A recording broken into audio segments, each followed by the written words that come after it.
ఉంటుందంటే బడ్జెట్ ఇదివరకటి రోజుల్లో పుస్తకాలు ఉండే బ్రిటిష్ వాడి స్టైల్ ఆఫ్ ఫంక్షనింగ్, ఆ సూట్ కేసు పట్టుకురావడం ఇదంతా.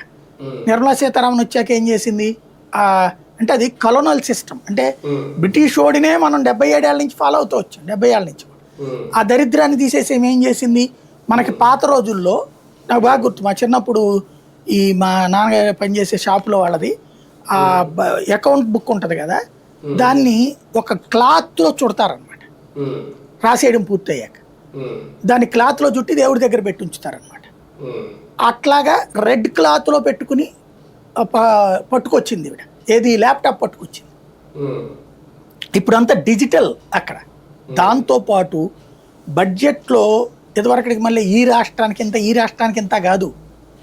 ఇప్పుడు ఫర్ ఎగ్జాంపుల్ ఇరిగేషను అనేది పైన హెడ్డింగ్ పెడితే ఇరిగేషన్కి 1 లక్ష కోట్లు అంటే ఏ రాష్ట్రానికి ఎంత అన్నది మొత్తం రాసి ఉంటుంది అందులో. అంటే సైడ్ హెడ్డింగ్ అది, దాని కింద దానికి సంబంధించిన డీటెయిల్స్ అన్నీ ఉంటాయి.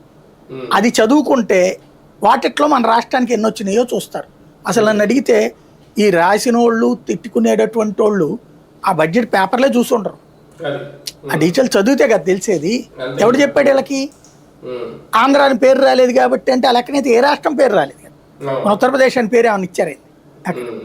ఇప్పుడు హై స్పీడ్ క్యారిడార్స్ వచ్చినాయి,